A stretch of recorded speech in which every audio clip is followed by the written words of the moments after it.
Sa kasaysayan ng Pilipinas, may mga pangalang hindi malilimutan. Isa na rito si Maria Corazon Cory Cojuangco Aquino. Hindi lang siya naging pangulo, naging sagisag siya ng pag-asa at mapayapang pagbago. Mula sa pagiging isang tahimik na may bahay, tinawag siya ng tadhana upang pamunuan ang isang revolusyong hinangaan ng mundo. Ang kanyang kwento ay kwento ng katapangan, pananampalataya at pagmamahal sa bayan. Sa kabila ng kawalan ng karanasan sa politika, pinatunayan niyang ang tunay na lakas ay nagmumula sa puso ng mamamayan. Ang dilaw na kulay na kanyang isinusuot ay naging simbolo ng paglaban sa diktadura. Sa kanyang pamumuno, muling naibalik ang demokrasya at dignidad ng bansa. Si Cory Aquino, ina, lider at inspirasyon ng sambayanang Pilipino.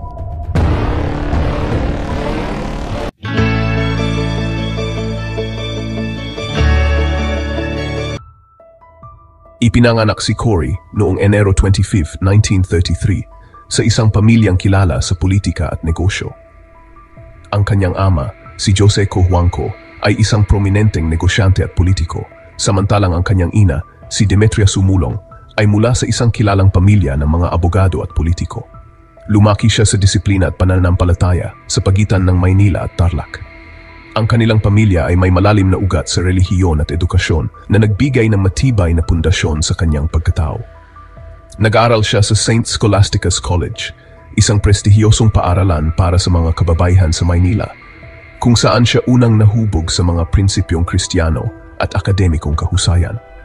Ipinagpatuloy niya ang kanyang pag-aaral sa Amerika sa College of Mount St. Vincent sa New York, kung saan nagtapos siya ng degree sa French at Mathematics. Ang karanasang ito ay nagpalawak ng kanyang pananaw at nagbigay sa kanya ng mas malalim na pag-unawa sa mundo.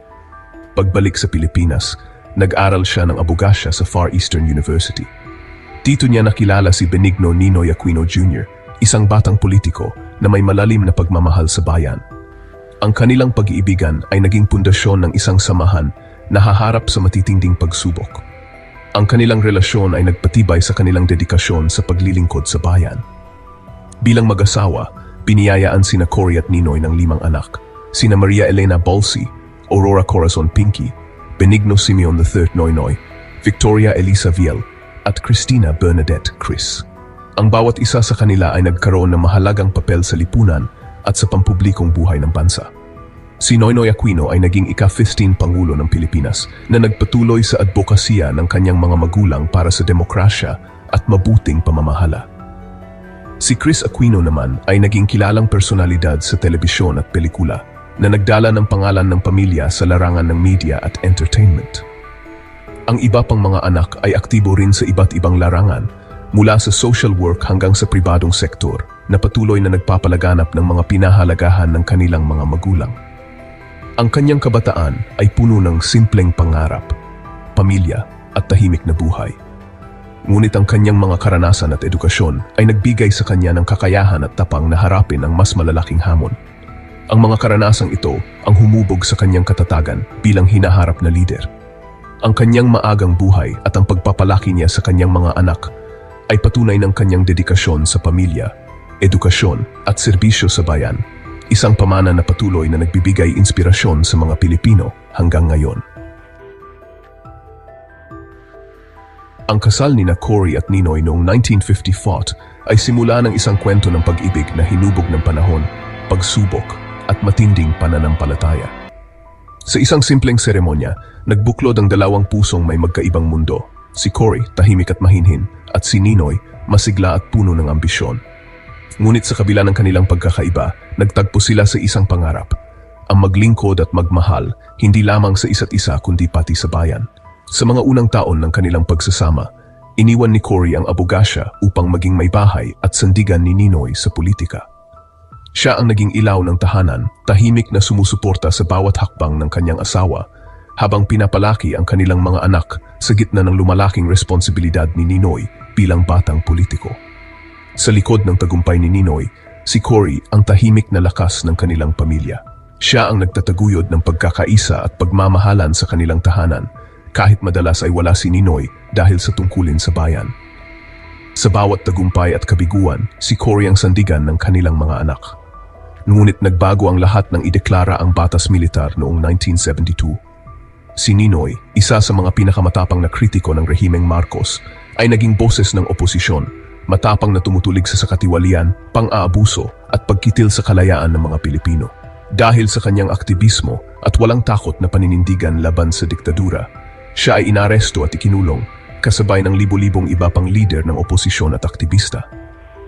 Ang kanyang pagkakakulong ay naging simbolo ng paglaban para sa demokrasya, ngunit nagdulot ito ng matinding sakit at pangamba sa kanilang pamilya.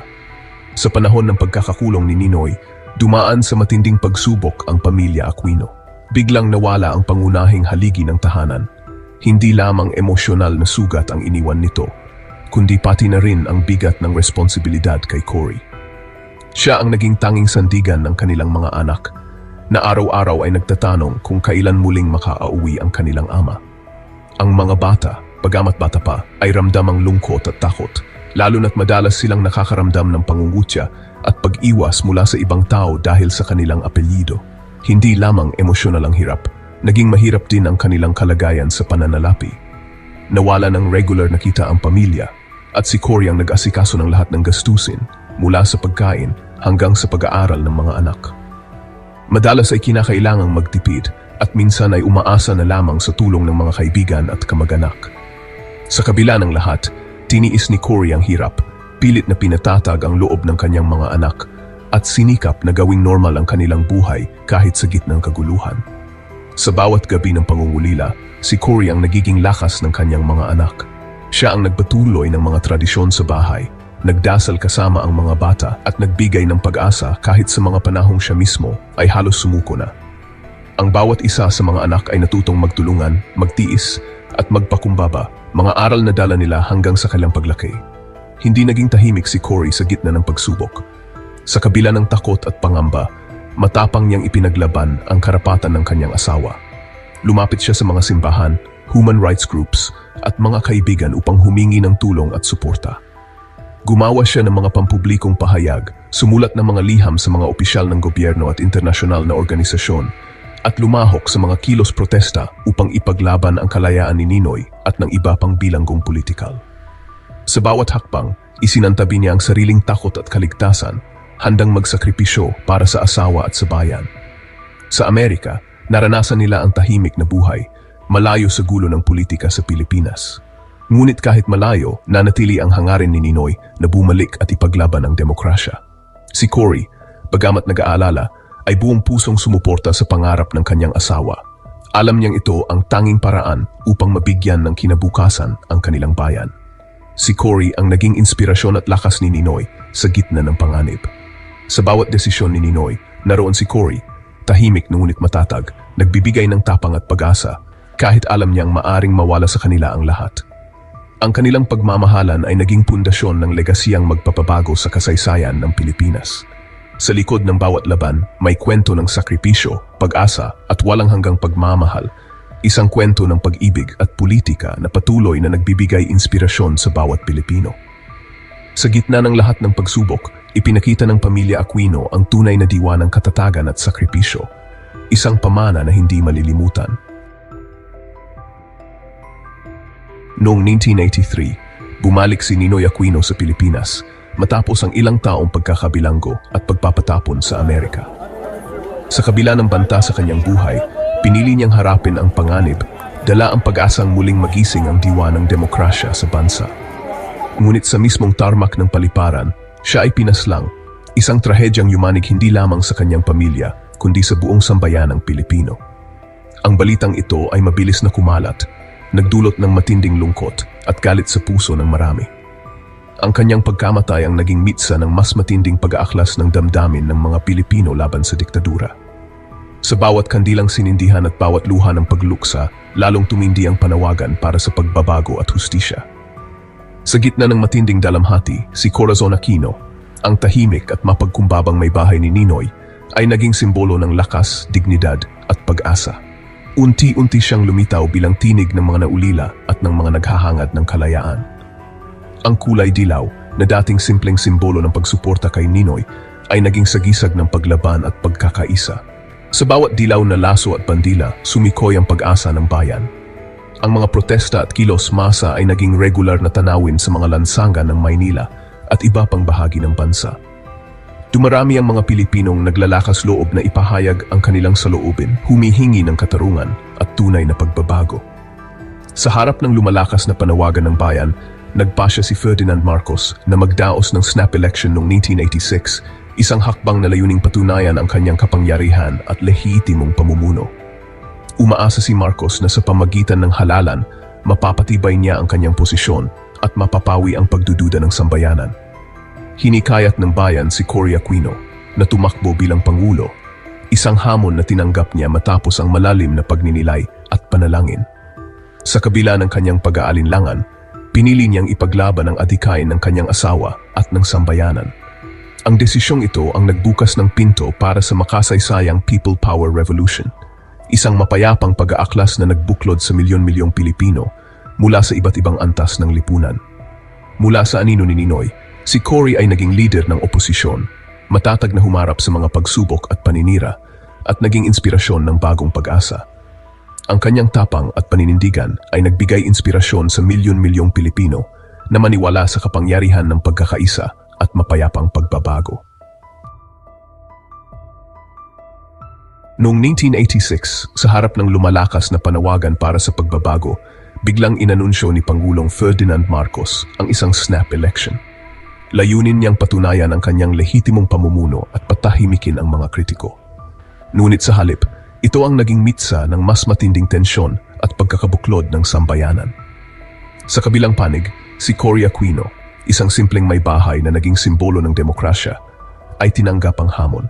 Sa kabila ng banta sa kanyang buhay at sa kanyang pamilya, matapang niyang hinarap ang diktadura. Sa bawat rally, sa bawat pagharap sa tao, dala niya ang pag-asa ng bayan. Habang umiikot si Cory sa buong bansa, hindi siya tinantanan ng pananakot, paninira at pagbanta. Ngunit hindi siya natinag. Sa halip, lalo siyang naging matatag at inspirasyon ng marami. Sa mismong araw ng halalan, laganap ang pandaraya. May mga ulat ng ballot switching, intimidation at pagbili ng boto. Ang mga tauhan ni Marcos ay gumamit ng lahat ng paraan upang manatili sa kapangyarihan, mula sa pananakot hanggang sa manipulasyon ng resulta. Sa kabila ng malinaw na pandaraya, nanindigan si Cory. Nanawagan siya ng civil disobedience at hinikayat ang bayan na ipaglaban ang kanilang karapatan. Ang kanyang panawagan ay nagbigay ng lakas ng loob sa mga tao na tumindig laban sa katiwalian. Isang makasaysayang sandali ang naganap ng mag-walkout ang mga technician ng COMELEC bilang protesta sa dayaan. Ang kanilang tapang ay nagpatunay na hindi lahat ay kayang bilhin o takutin ng diktadura. Lalong nag-alab ang damdamin ng tao. Ang mga tao ay nagtipon-tipon sa kalsada, dala ang kanilang mga placard at mga sigaw ng pagkakaisa. Hindi na nila kayang tiisin ang panlilinlang at pang-abuso. Sa gitna ng tensyon, tumiwalag sina Enrile at Ramos mula sa gobyerno. Isa itong matinding dagok kay Marcos na pilit pa ring kumakapit sa kapangyarihan kahit ramdam na ang galit ng bayan. Nanawagan si Cory sa mamamayan na magpunta sa EDSA. Milyon-milyon ang sumama, nagdala ng bulaklak, pagkain at rosaryo. Handa silang ipaglaban ang kanilang kalayaan. Hinarang nila ang mga tangke gamit ang tapang at pananampalataya. Ang mga sundalo ay binigyan ng bulaklak at rosaryo bilang simbolo ng kapayapaan. Sa kabila ng banta ng dahas, nanatiling mapayapa ang kilos protesta. Sa loob ng 4 na araw, nagkaisa ang bayan sa ilalim ng dilaw na kulay. Ang dilaw ay naging sagisag ng pag-asa at pagbabago. Si Cory, bagamat hindi laging naroon, ay naging inspirasyon ng mapayapang revolusyon. Ang kanyang tapang at determinasyon ay nagbigay ng lakas sa mga tao na ipaglaban ang kanilang kalayaan. Sa EDSA, ipinakita ng Pilipino na ang pagbabago ay posible ng walang dahas. Ang kanilang pagkakaisa at kapayapaan ay nagbigay ng inspirasyon sa buong mundo.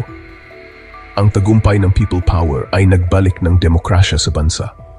Ito ay isang patunay na ang kapangyarihan ng tao ay kayang magdala ng tunay na pagbabago, kahit gaano pa katindi ang pagsubok at panlilinlang ng mga nasa kapangyarihan.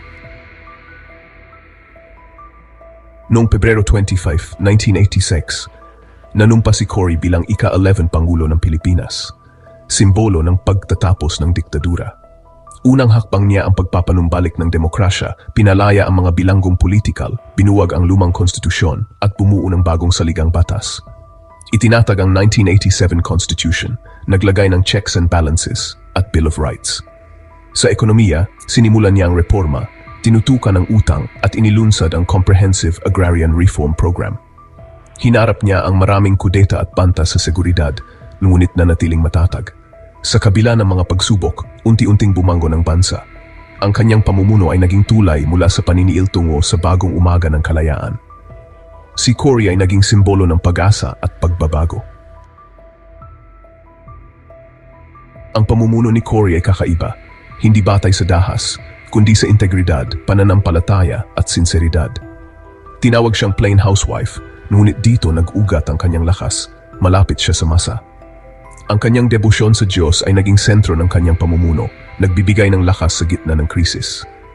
Itinatag niya ang PCGG upang bawiin ang nakaw na yam ng mga Marcos. Pinairal niya ang simpleng pamumuhay at tapat na serbisyo. Bukas siya sa payo ng iba, pinili ang gabinete mula sa iba't ibang sektor. Ang kanyang consultative leadership ay nagpakita ng tunay na demokrasya sa loob ng gobyerno. Sa puso, konsensya at malasakit, namuno si Cory para sa bayan. Sa ilalim ni Cory, muling naibalik ang mga kalayaang ipinagkait ng diktadura. Pinuksan muli ang media, pinalaya ang mga bilanggong politikal, at ibinalik ang writ of habeas corpus. Ang 1987 Constitution ay naging pundasyon ng bagong demokrasya, may checks and balances, term limits at Bill of Rights. Ipinakita ni Cory ang integridad at simpleng pamumuhay, nagbalik ng tiwala sa gobyerno. Nagdaos siya ng malinis na halalan, pinatibay ang demokratikong proseso. Ang People Power Revolution ay naging inspirasyon sa buong mundo. Kinilala siya bilang icon ng demokrasya, Woman of the Year ng Time Magazine. Ang kanyang pamana ay patunay na ang nagkakaisang mamamayan ay mas makapangyarihan kaysa sa diktadura. Noong 1992, mapayapang ipinasa ni Cory ang kapangyarihan kay Fidel Fife Ramos, simbolo ng tunay na demokrasya. Bumalik siya sa pribadong buhay ngunit nanatiling tagapagbantay ng demokrasya at boses ng moralidad. Itinatag niya ang mga foundation para sa social justice at empowerment. Pumanaw siya noong 2009, muling nagluksa ang bansa, patunay ng kanyang malalim na marka sa puso ng Pilipino. Hindi siya inalala bilang perpektong pangulo, kundi bilang inang minahal ang bayan at nagpagaling ng mga sugat nito. Ang kanyang pamana ay ang demokrasya, kalayaan at karapatang pantao na tinatamasa natin ngayon. Ang kanyang kwento ay inspirasyon, isang simpleng may bahay na naging lider at simbolo ng pag-asa. Sa bawat hamon sa kalayaan, ang alaala ni Cory at ng ESA ay paalala ng ating tungkulin bilang Pilipino. Noong mga huling taon ng kanyang buhay, humarap si Corazon Aquino sa isa na namang mabigat na pagsubok, ang laban sa colon cancer. Noong Marso 2008, ibinahagi ng kanyang pamilya sa publiko ang kanyang sakit. Sa kabila ng mahirap na gamutan, nanatili siyang matatag at mapagdasal, patuloy na nagbibigay inspirasyon sa mga Pilipino. Sa mga sumunod na buwan, nagtipon-tipon ang mga dasal, mensahe ng suporta, at pagmamahal mula sa bawat sulok ng bansa. Ngunit noong 1 Agosto 2009, sa edad na 76, pumanaw si Cory Aquino habang mahimbing na natutulog, pinalilibutan ng kanyang pamilya at mga mahal sa buhay. Ang balita ng kanyang pagpanaw ay nagdulot ng malawakang pagdadalamhati.